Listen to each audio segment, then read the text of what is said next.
जरा सोचिए, अगर आपको सिर्फ 18 साल की उम्र में हंसते हंसते फांसी के फंदे पर चढ़ना पड़े तो आपकी क्या प्रतिक्रिया होगी? डर, घबराहट या मौत का खौफ? लेकिन एक 18 साल का लड़का जिसने भारत माता की आजादी के लिए अपने प्राणों की आहुति दे दी, वो हंसते हंसते फांसी पर झूल गया।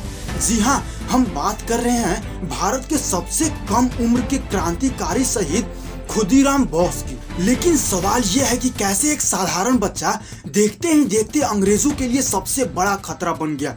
वो कौन सा बड़ा कदम था जिसने उसे मौत की सजा दिलाई? और जब उसकी फांसी का दिन आया तो आखिर क्या हुआ था कि अंग्रेज अफसर तक सन रह गए?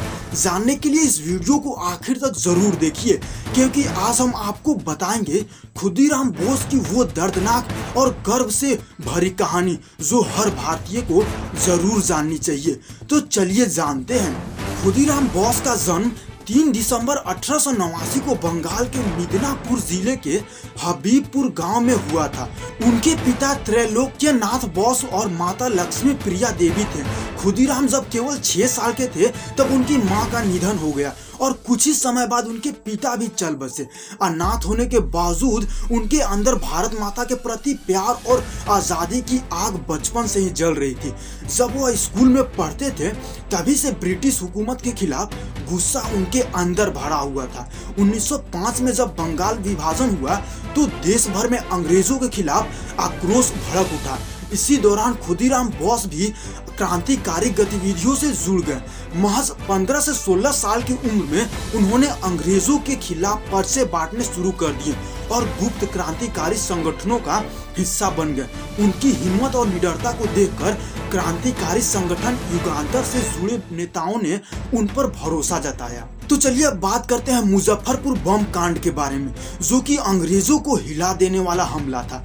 उस समय भारत अंग्रेजों के अत्याचारों से करा रहा था।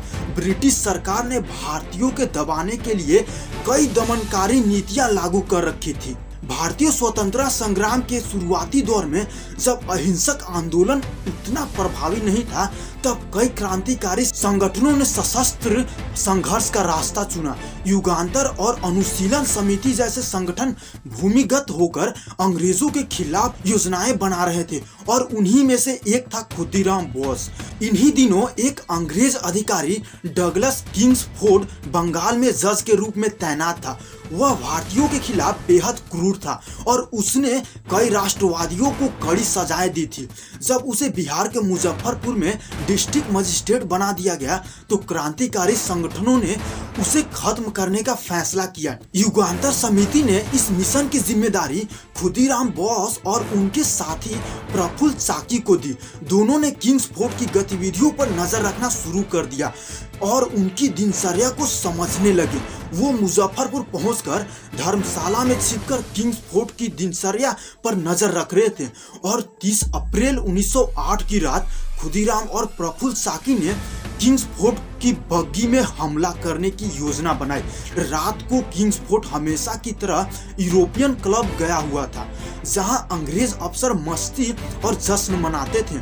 जब वह क्लब से बाहर निकला तो खुदीराम और प्रफुल्ल ने बग्गी पर बम फेंक दिया, लेकिन दुर्भाग्य से उस बग्गी में किंग्सफोर्ड नहीं था, बल्कि 2 अंग्रेज महिलाएं मिसेस कैनेडी और उनकी बेटी बैठी थी। बम इतना शक्तिशाली था कि उनकी मौके पर ही मौत हो गई। बग्गी के टुकड़े टुकड़े हो गए और घटना स्थल पर भगदड़ सी मच गई। यह हमला ब्रिटिश सरकार के लिए एक बहुत बड़ा झटका था। क्रांतिकारियों की इतनी बड़ी कार्रवाई से अंग्रेज हिल गए। पूरे शहर में हड़कंप मच गया और जगह जगह पुलिस तैनात कर दी गई। खुदीराम और प्रफुल्ल हमले के तुरंत बाद अलग अलग दिशाओं में भाग गए। अंग्रेजों ने दोनों को पकड़ने के लिए मुजफ्फरपुर से लेकर पूरे बंगाल तक नाकेबंदी कर दी। रेलवे स्टेशन, सड़कों और होटलों पर कड़ी निगरानी रखी जाने लगी। लेकिन 1 मई 1908 को खुदीराम को वैनी रेलवे स्टेशन पर अंग्रेज पुलिस ने घेर लिया। जब पुलिस ने उसे गिरफ्तार किया तब भी वे हंस रहे थे। उसके पास से पिस्तौल और कारतूस बरामद हुए। जब पुलिस ने उससे उसका नाम पूछा तो उसने गर्व से कहा, खुदीराम बोस। भारत माता का बेटा।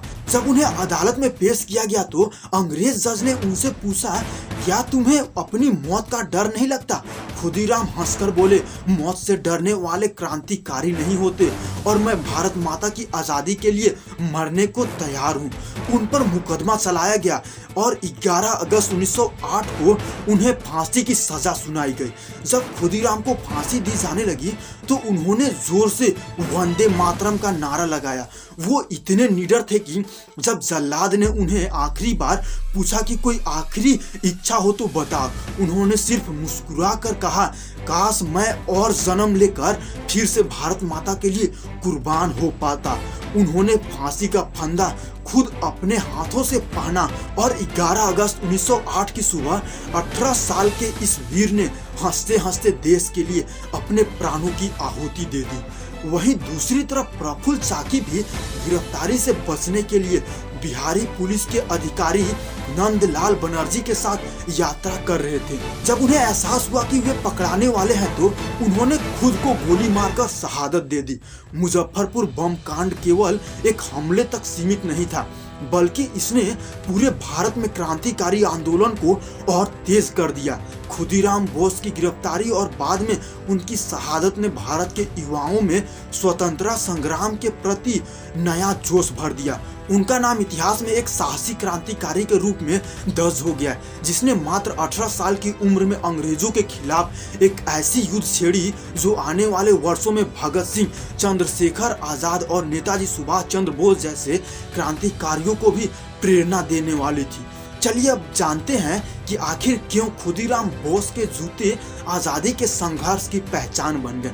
तो दरअसल खुदीराम बोस की गिरफ्तारी के बाद जब उन्हें मुजफ्फरपुर की सड़कों पर घुमाया गया तो लोगों की नजर उनके पैरों पर पड़ी। वे नंगे पैर थे, उनके जूते कहीं खो चुके थे या शायद रास्ते में ही उतर गए थे।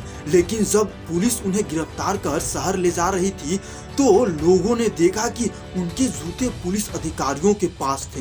यह दृश्य देखते ही लोगों के दिलों में खुदीराम बोस के प्रति सम्मान और बढ़ गया। वे सोचने लगे कि एक 18 साल का लड़का जिसने अपनी पूरी जिंदगी भारत माता के लिए न्यौछावर कर दी, अब बिना जूतों के मौत की सजा की ओर बढ़ रहा था। उस समय लोगों के लिए ये जूते सिर्फ एक वस्तु नहीं थे, बल्कि बलिदान और क्रांति की निशानी बन चुके थे। जब खुदीराम को फांसी की सजा सुनाई गई तो उनका मुकदमा बंगाल और बिहार में चर्चा का विषय बन गया। अखबारों में उनकी तस्वीरें छपी और खासकर उनके जूतों का जिक्र हुआ जो उनकी गिरफ्तारी के बाद पुलिस के पास चले गए थे। इस खबर के फैलते ही लोग उनकी बहादुरी को और भी अधिक सराहने लगे।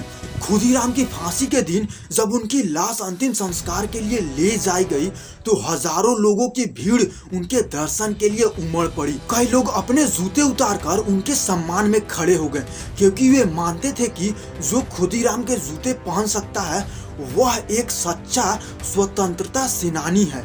इसके बाद खुदीराम के जूते बलिदान, क्रांति और स्वतंत्रता संग्राम के पहचान बन गए। बंगाल और बिहार के क्रांतिकारियों के बीच यह चर्चा आम हो गई कि अगर खुदीराम के जैसे जूते पहनने की हिम्मत है तो देश के लिए मरने की भी हिम्मत रखो। खुदीराम के जूते प्रतीक बन गए कि क्रांति और आजादी के रास्ते में अगर तकलीफें आए, अगर पैरों से खून भी निकले, अगर रास्ते कांटों से भरे हो तो भी संघर्ष से पीछे मत हटो। यह घटना भारत के स्वतंत्रता संग्राम के इतिहास में एक अदृश्य लेकिन गहरी छाप छोड़ गई।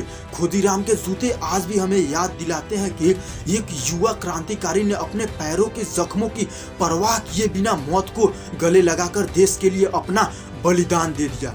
तो चलिए अब बात करते हैं खुदीराम बोस की शहादत से भारत में उठी आज़ादी की लहर के बारे में। खुदीराम बोस की शहादत ने पूरे भारत में हलचल मचा दी। बंगाल से लेकर महाराष्ट्र, उत्तर प्रदेश, पंजाब और तमिलनाडु तक हर जगह उनकी वीरता के चर्चे होने लगे। अखबारों ने उनकी बहादुरी और बलिदान की कहानियां छापी, जिससे लोगों के दिलों में आजादी की लौ और प्रज्वलित हो गई। उनके बलिदान से भारतीय युवाओं में क्रांतिकारी विचारधारा और तेज हो गई और जगह जगह अंग्रेजों के खिलाफ गुप्त संगठनों का निर्माण होने लगा। लोगों ने खुदीराम बोस को बाल क्रांतिकारी, भारत माता का वीर पुत्र और निडर योद्धा कहकर याद किया। जब उनकी फांसी के बाद उनके पार्थिव शरीर को अंतिम संस्कार के लिए ले जाया गया तो हजारों की भीड़ उमड़ पड़ी। हर कोई उनके दर्शन करना चाहता था। लोग अपने घरों से फूल लाकर उनकी अर्थी पर चढ़ा रहे थे।